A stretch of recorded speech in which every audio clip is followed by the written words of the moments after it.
everybody. Welcome to today's JETforce Operator Meetup. My name is Kevin Abergel, and I am here with our host, Mr. Ken Huizenga, who will be telling us a little bit about why the embellishment press operator is really the conduit to success. So as we know, digital embellishment success does not happen by accident. It happens when creativity, when productivity, sales, and customer expectations all come together. And the operator is often the person that sits right in the middle of that storm. So without further ado, Mr. Ken Huizenga, first off, how are you doing, my friend? I am great. Thanks for having me, Kevin. It's great to be back here again talking to the crew. Yeah. So listen, this was a great topic, I think, because it's really, I think it's something that people underestimate very often is just the importance of the operator when talking about bringing in a digital embellishment business. Tell us a little bit more why we picked this topic and why you think it really applies to our operator meetups. Well, I think that the general environment within the print shop tends to get siloed, and I don't know that I think it happens because of the amount of focus that you have to give your work. Whether you're an offset press operator or folder operator, you tend to just focus in on, okay, where's my next job? What folds do I got to make? What do I got to do to just push this out to, delivery? And you don't think a lot about who's making your plates or where the job came from or what the customers like or maybe who even designed the job because you got to figure that eventually somewhere in that process that everything will get dialed in and you won't have to worry about it. You're just going to have to focus on the offset press itself. But now we're dealing with a machine that expands a designer's mindset, and you're already from the beginning. You're looking at what elements are going to look great on a press, and what's going to perform better, and what needs to be done at the digital press to make this a success. So you need to have a proactive mindset as an operator now because you need to be more involved in the process. It's such a new technology that nobody is going to have all the answers. But as an operator, you're going to stand there and you're going to print these jobs and you're going to learn, what design elements are best and what causes problems and what you need to do for the people after you. So I thought we'd talk, might maybe dial in to what your job is as an operator with each piece of this puzzle. And to make sure that not only does it go great, but that you're providing an awesome product because it's a little bit more expensive to make these products. So you don't want something to come out a little sketchy. You want to nail it from the get-go. So, I mean, Ken, that was always one of the things I struggled with when talking to a lot of people is that I've always understood that operators will know how the art that's being generated will come out on the press the best. And I've always kind of figured out since the early days, especially since we started working together back when you bought your first MGI press, that from the design aspect, I think the operators will obviously have a much better insight as to how to design for it. But the one thing I could never really put together in my head is how do you, I think, in an efficient fashion, work your operator into that sales process without taking him away from his main business, which is running that machine?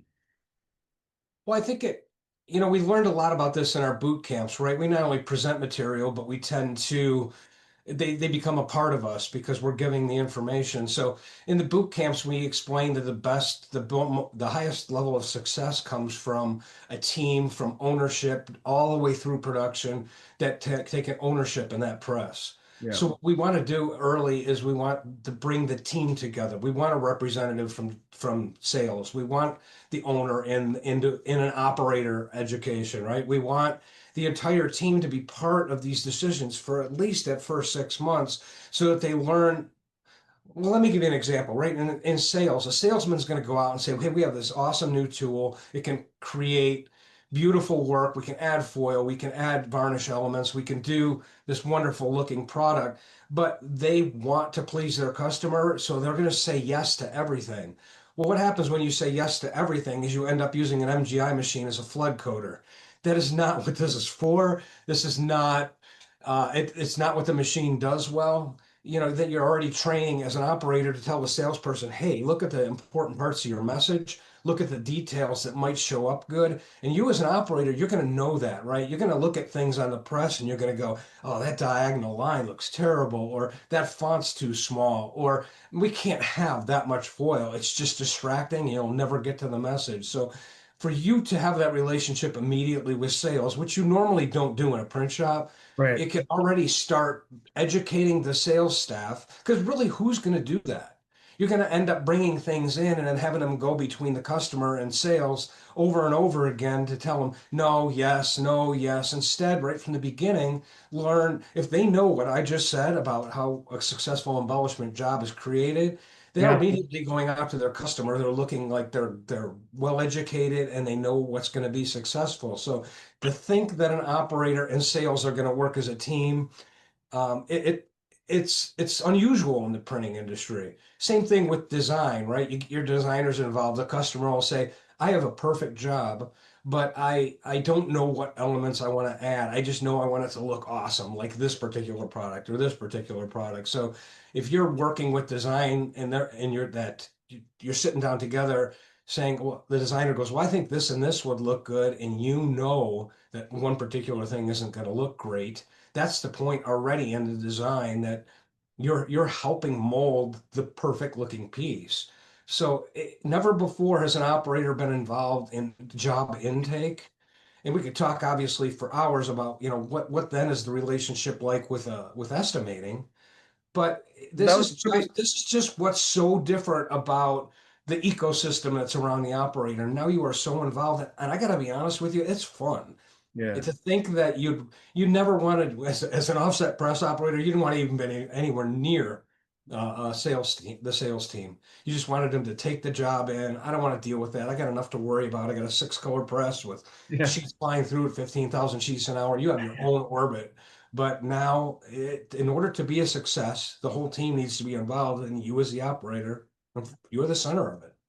So, okay, first off, I think you're right. And that's one thing that we often teach people during the boot camps is you have to be able to put a box around what is productizable, right? Meaning like, here's what we can do. Don't sell anything outside this box of specs. Don't go under this and so there's an educational part that the operators have to feed back up to the salespeople because the first thing the salespeople are going to do is they're going to sell a job that's entirely outside that box because that's just the way they roll, as you were saying. I was wondering, do you mind taking us through your optimal workflow or maybe the workflow that you devised at when you were running the press from the sales to the estimating to the printing to the embellishment explain to us the entire process of a job from sales to delivery, like who interacts with who, like what did you see work the best for you guys? From the get-go, because it was a new technology, everybody kind of needed Yeah. they needed a go-to person because everybody's learning it all together. So the first thing I would do is some sale. I would try and engage the sales staff to say, hey, I notice you are or are not successful at bringing in these jobs. Why is that? Well, Interesting. it's more expensive. I don't understand. I don't, so they get the education on why it's a more valuable product and why you get better time. But I would sit down with a salesperson when they bring in a job and say, hey, you know what? Share that with me. I want to take a look at it. Let's talk together about what could be successful here. And then you would agree on something, and then it would go to estimating. Well, you go to estimating, and estimating's like, well, how much foil is it going to use? How much coverage is it going to need? How Right. much? So they don't know. It's impossible for them to know. There's obviously some tools out now that help that. And I'm talking about doing this 10 years ago, right? So you get to work with them and explain that, hey, I'm only going to make an 18-inch pull max every time. So let's figure 18 inches or less. I've run 4 or 5, 6 jobs now, and I can see that the micron level is usually around 30. I would tell them then that the coverage is probably not what they think it is, because you forget that a sheet of paper has a big white border all the way around it. So let's use 10% or 15% coverage. Let's estimate those, and together as a team, we'll work on whether or not we've covered our costs and made some money here. And then and also I would need with that relationship to say, okay, you're talking about a customer that wants rose gold foil. That's not something we keep in stock. So as an operator, I got to kind of control my stock there because you can't just dump that on a letterpress operator. They have their own foil. It's completely different. So you have to keep track of your varnish and foil. So building the relationship with estimating, then you're able to make sure you have all the product you need. Then you're taken up as an operator because you likely have come out of pre-press or the press room. You kind of understand bindery concerns. So you're looking at that. We need to talk to pre-press then about making sure there's varnish that's not, or foil that's not over a fold, that maybe you keep varnish off of some of the areas. You don't add a 1/4 inch of bleed because you're going to waste varnish. So you're interacting with estimating. And then when you finally get the job, only option I had at the time was to be able to proof it. So I would actually run a job. Right. I'd run 1 or 2 sheets to give them the proof to take back to the customer. And at that point, now I'm really the expert on the job. I know exactly what it's going to take. We know whether or not it's going to be within our money making ability. And we can go back to estimating at that point and say, hey, we estimated too high. We can bring it back. Or maybe we don't. Maybe we just say, you know what, let's take the profit on this one because we might lose it on the next one. So you produce the job and then you press prints it. Why is that important for an operator? You don't want your job printed 3 days before you're going to touch it. It could curl, it could damage, it could get wrinkled edges. These are all things that end up causing you a lot of production problems. So now you're interacting with production. You're like, when are you going to run this job? When can I have it? Can I have it immediately? Because for an operator, getting it immediately is the time to run it. It's already warm, it's flat, it's going to produce for you. You're going to be able to produce the best product on that. Right. And then we're not done there. Right now, we've produced a job. Now we got to be mindful of bindery. No, it's not dry to cut. You can't stick it out the door immediately. We got to give it some curing time. We have to treat it properly. And we haven't even talked yet about the proactive mindset of what you're going to do on the press ahead of time to make sure that you're successful as an operator. But this is kind of about your orbit and ecosphere, and you want to be sure that you're involved in the whole process. Yeah. Wow. What a great answer. So we understand now that the operator, first off, having that go-to person, I think is key. Is that go-to person typically going to be the operator in a shop, do you feel? I think that because it all ends up being, in a sense, dumped on the operator, it's the perfect person. Because I don't think that the design team really wants to talk to sales about a job. Right. I don't think that the design team wants to know the restrictions and limits on the machine itself. I think they want to fall into a habit and they'll start to learn that over time. But from the get-go, I think and who understands bindery better but somebody that's come out of production, right? You need to know that you can't use 2,000 pounds of pressure on a cutter and expect to cut something that has dimensional varnish on it. You'll end up with a brick and it'll stick together. So um, I can't think of a better person to be involved in that. But obviously, having an owner that supports the whole process is good too, because they've invested a lot of money in the machine. They've invested a lot to be able to give customers this kind of work. And it'd be great for them to know too, because then you as an operator doesn't get bothered. Because the only other person I can think of that's involved in all of it and keeping his or her eye on all of it is going to be your owner because they want it to be profitable. So I think it's good to work with your owner in that sense, right? I mean, everybody's used to the old legacy technologies. They've been using that cost plus model the whole time, but now we know that that changes and it presents some interesting ways for you to make money. We don't need to talk about the negative. The negative is you could have some problems. The positive is you're never going to have a more profitable part of your print shop, which is really exciting. So what's in it for the operator? You get to be more of a success. You get to make the company more profit, and you get to be the center of attention when it comes to this awesome work that your shop's going to be put out. The embellishment rock The other star. thing, I'm sorry, you want to ask something, The Kevin? embellishment rock star. Yeah, yes. Go Yeah, ahead. embellishment rockstar. So, and you as an operator too, how you can be the go-to guy. You don't have to go and pester these people.